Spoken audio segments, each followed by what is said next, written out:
Islamic Library, enlightening about religion.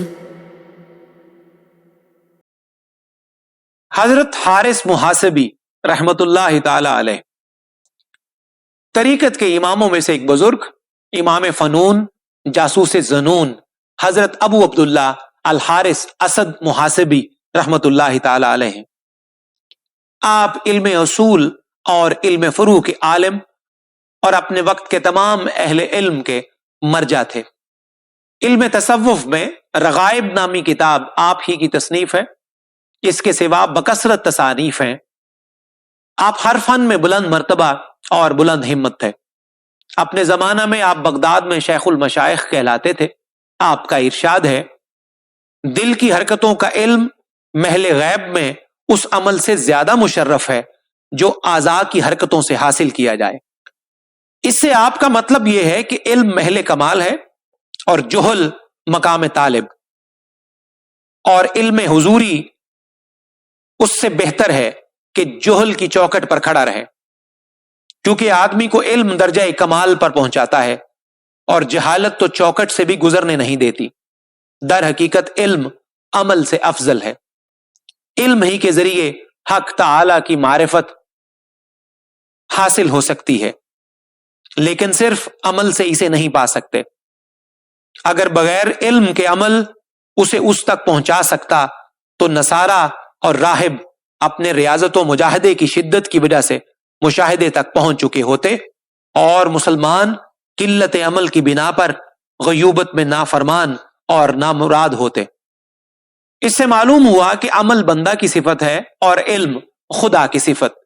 بعض ناقلوں نے آپ کے مقولہ میں دونوں جگہ عمل کو بیان کیا ہے، جو کہ غلط اور محال ہے، کیونکہ بندہ کا عمل حرکات قلب سے تعلق نہیں رکھتا، اور اگر اس سے فکر اور احوال باطن کا مراقبہ مراد ہو تو یہ بذات خود نادر ہے، کیونکہ رسول اللہ صلی اللہ علیہ وآلہ وسلم کا ارشاد ہے، ایک گھڑی دین میں غور و فکر کرنا 60 سال کی عبادت سے بہتر ہے۔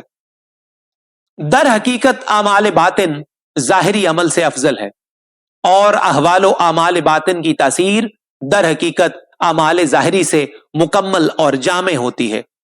بزرگوں کا ارشاد ہے، عالم کا سونا عبادت ہے اور جاہل کا جاگنا مصیبت ہے۔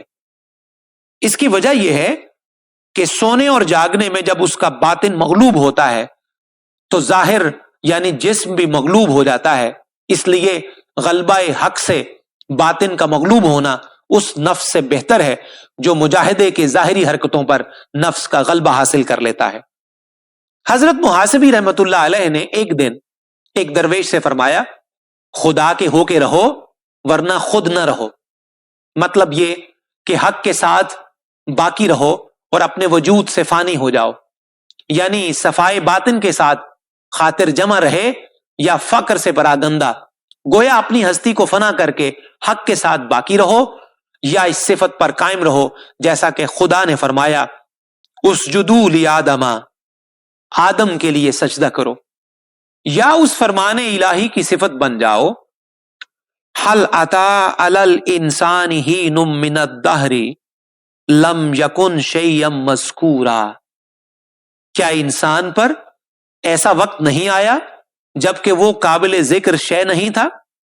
لہذا اگر تم اپنے اختیار سے حق کے ساتھ ہوگے تو روز قیامت اپنی خودی کے ساتھ ہوگے، اور اگر اپنے اختیار سے حق کے ساتھ نہیں ہوگے بلکہ اختیار کو فنا کر دو گے تو قیامت میں حق کے ساتھ ہوگے۔ یہ معانی بہت دقیق اور لطیف ہیں، واللہ عالم۔ حضرت داؤد طائی رحمت اللہ تعالی علیہ طریقت کے اماموں میں سے ایک بزرگ وہ ہیں جو لوگوں سے کنارہ کش اور حصول جاہ و مرتبہ سے بے نیاز ہیں، یعنی حضرت ابو سلیمان داؤد ابن طائی رحمت اللہ تعالی علیہ۔ آپ اکابر مشائخ طریقت اور سادات اہل تصوف میں اپنے عہد کے بے نظیر صوفی اور عالم تھے۔ امام اعظم ابو حنیفہ رضی اللہ تعالی عنہ کے شاگرد اور حضرت فضیل بن عیاض اور ابراہیم بن ادہم کے ہم عصر اور حضرت حبیب رائی رحمت اللہ علیہ کے مرید تھے۔ تمام علوم میں کمال مہارت اور علم فقہ میں فقیہ الفقہا کہلاتے تھے۔ گوشہ نشینی اختیار کر کے ہر جاہ و مرتبے سے بے نیاز ہو گئے تھے، کمال زہد و تقوی کے مالک تھے، آپ کے فضائل و مناقب اور معاملات عالم میں بہت مشہور ہیں، حقائق و معرفت میں کامل دسترس حاصل تھی۔ آپ نے ایک مرید سے فرمایا، اے فرزند، اگر تو سلامتی چاہتا ہے تو دنیا کو چھوڑ دے، اور اگر بزرگی چاہتا ہے تو آخرت کے انعام و اکرام کی خواہشات کے گلے پر چھری پھیر دے، کیونکہ یہ دونوں مقام حجاب کے ہیں اور تمام خواہشیں انہی دونوں چیزوں میں مستور ہیں۔ جو شخص جسم سے فارغ ہوتا ہے اس سے کہو دنیا سے کنارہ کش ہو جائے، اور جو روح سے فراغت چاہے اس سے کہو کہ آخرت کی خواہش کو دل سے نکال دے۔ آپ امام محمد بن حسن رحمت اللہ علیہ کی صحبت میں بکثرت رہا کرتے اور حضرت امام ابو یوسف رحمت اللہ علیہ کے قریب بھی نہیں جاتے تھے۔ لوگوں نے ان سے پوچھا، یہ دونوں شخص بہت بڑے عالم ہیں، کیا وجہ ہے کہ آپ ایک کو تو بہت عزیز رکھتے ہیں اور دوسرے کے قریب تک نہیں جاتے؟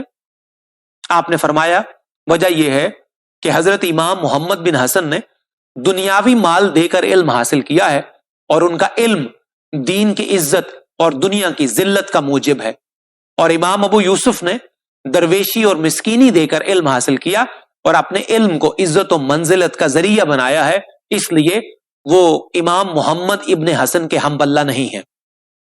حضرت معروف کرخی رحمت اللہ علیہ فرماتے ہیں کہ میں نے حضرت داؤد طائی رحمت اللہ علیہ کی مانند دنیا کو حقیر اور کم تر جاننے والا کبھی کسی کو نہیں دیکھا، اس لیے کہ وہ دنیا اور اہل دنیا کو ذلیل اور حقیر جانتے تھے اور فقراء کو چشمے کمال سے دیکھتے تھے، اگرچہ وہ پر آفت ہو۔ آپ کے مناقب بکثرت ہیں، واللہ عالم۔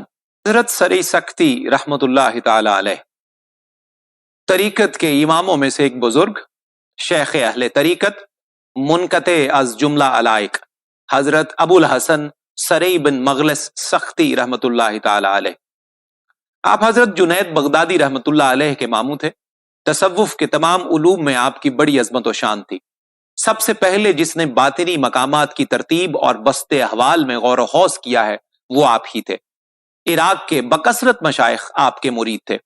آپ نے حضرت حبیب رائی رحمت اللہ علیہ کو دیکھا اور ان کی صحبت پائی، اور حضرت معروف کرخی رحمت اللہ تعالی علیہ کے مرید ہوئے۔ آپ بغداد کے بازار میں کباڑی کا کام کیا کرتے تھے۔ کسی وجہ سے جب بغداد کا یہ بازار جل گیا تو لوگوں نے خبر دی کہ آپ کی دکان بھی جل گئی ہے۔ آپ نے فرمایا، میں اس کی فکر سے آزاد ہو گیا۔ جب لوگوں نے دیکھا کہ ان کی دکان محفوظ ہے اور اس کے ارد گرد کی تمام دکانیں جل گئی ہیں تو آپ کو دوبارہ اس کی خبر دی۔ آپ دکان پر تشریف لائے، اسے سلامت دیکھ کر اس کا تمام مال و اسباب فقراء میں تقسیم کر دیا اور تصوف کی راہ اختیار کر لی۔ لوگوں نے جب ابتدائی حال کی بابت آپ سے دریافت کیا تو آپ نے فرمایا، ایک دن حضرت حبیب رائی رحمت اللہ علیہ میری دکان کے آگے سے گزرے تو میں نے روٹی کا ٹکڑا انہیں دیا جس طرح تمام فقیروں کو دیا جاتا ہے۔ انہوں نے مجھے یہ دعا دی کہ اللہ تجھے خیر کی توفیق دے۔ جب سے میرے کان نے یہ دعا سنی ہے میں دنیاوی مال سے بیزار ہو گیا ہوں اور اس سے نجات پانے کی تدبیر کرنے لگا ہوں۔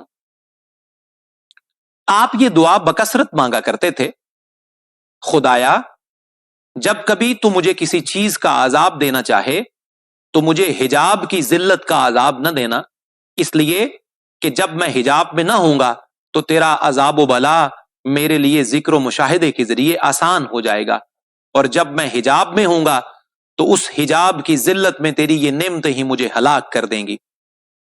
معلوم ہوا کہ جو بلا مشاہدے کی حالت میں واقع ہوتی ہے وہ بلا نہیں ہوتی، لیکن وہ نعمت جو حجاب کی حالت میں ہو وہ ابتلا ہوا کرتی ہے۔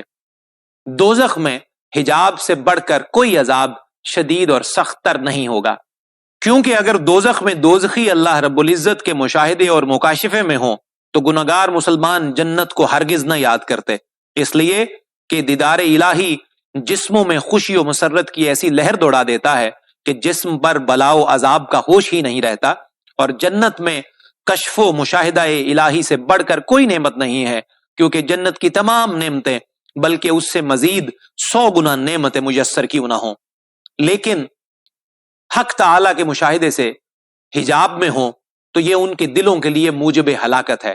لہذا اللہ رب العزت کی عادت کریمہ ہے کہ وہ اپنے دوستوں اور محبوبوں کے دلوں کو ہر حال میں بینا رکھتا ہے تاکہ وہ تمام بشری مشقت اور ریاضت کو برداشت کر سکیں۔ ایسی حالت میں یقیناً ان کی دعا یہی ہونی چاہیے کہ تیرے حجاب کے مقابلے میں ہر قسم کا عذاب پیارا ہے، جب تک ہمارے دلوں پر تیرا جمال ظاہر و منکشف ہے، بلا و ابتلا کا کوئی اندیشہ نہیں ہے۔ واللہ عالم۔